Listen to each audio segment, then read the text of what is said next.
प्यारे बच्चों, आज हम पढ़ेंगे संयुक्त पूंजी कंपनी के लिए पूंजी क्या होती है, कितने प्रकार की होती है तथा इसे कैसे प्राप्त किया जाता है।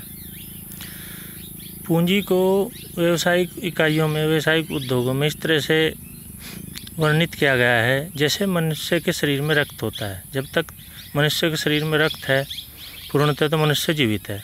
रक्त कम होता जाता है तो मनुष्य बीमार होता जाता है, और जब रक्त खत्म हो जाता है तो मनुष्य मर जाता है। ठीक उसी प्रकार व्यवसाय के लिए वित्त, पूंजी या पैसा भी उसी प्रकार से है कि अगर किसी व्यवसाय के लिए पूंजी की कमी हो गई, वित्त की कमी हो गई तो व्यवसाय बीमार हो जाता है, और अगर पूंजी या वित्त खत्म हो गया तो व्यवसाय बंद हो जाता है। ये है पूंजी की परिभाषा। पूंजी दो प्रकार की होती है, अस्थायी पूंजी, कार्यशील पूंजी। अस्थायी पूंजी वह होती है जिसके अंतर्गत हम किसी अचल संपत्ति जैसे भवन, प्लाट, मशीनरी, कलपुर्जों इत्यादि को खरीदने में खर्च करते हैं, उसको बोलते हैं अस्थायी पूंजी। तथा जो पूंजी कार्य को उन्नत करने में, प्रगतिशील करने में लगाई जाती है उसको बोलते हैं कार्यशील पूंजी। जैसे कच्चा माल खरीदने में और जो कंपनी में खर्च हैं आए हुए में, उन तरह के खर्च में करने में जो पूंजी लगाई जाती है उसको बोलते हैं कार्यशील पूंजी। पूंजी प्राप्त करने के साधन। नंबर 1, अस्थायी पूंजी प्राप्त करने के साधन। अंशों का निर्गमन द्वारा। कंपनी अपने अंशों के निर्गमन द्वारा जनता से पूंजी एकत्रित करती है। ये अस्थायी पूंजी प्राप्त करने का साधन है। दूसरा होता है ऋण पत्रों का निर्गमन।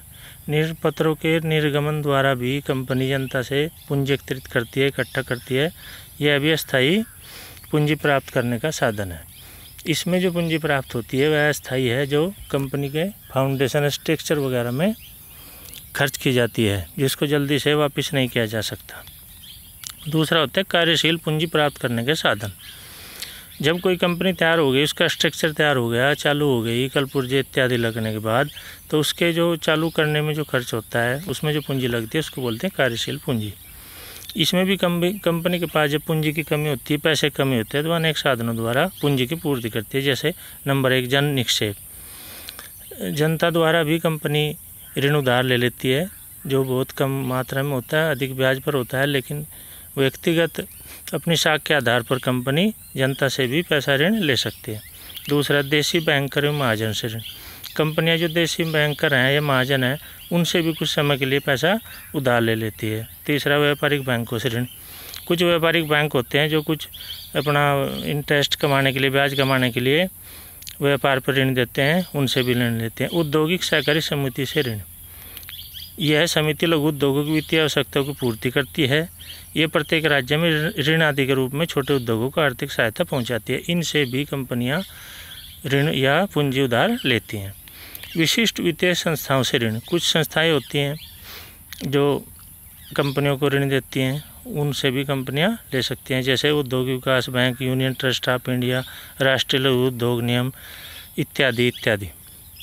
छठा होता है ह्रास कोष। कुछ कंपनियां जिनके पास अस्थायी संपत्ति बहुत अधिक मात्रा में होती है, अपने लाभ में से एक कोष बना लेती हैं, जिसे ह्रास कोष कहते हैं। इस कोष द्वारा मशीनों व यंत्रों आदि की मरम्मत तथा उनके पुनरुत्थान आदि का कार्य सुचारू रूप से किया जाता है। सातवां होता है आय का पुनर्विनियोग।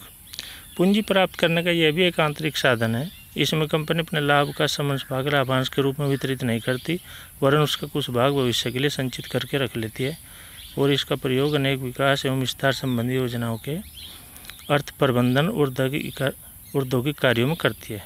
भारत में प्रथा धीरे धीरे बढ़ती जा रही है। तो ये था पूंजी क्या होती है, उसके कितने प्रकार होते हैं तथा पूंजी प्राप्त करने के साधन क्या क्या हैं।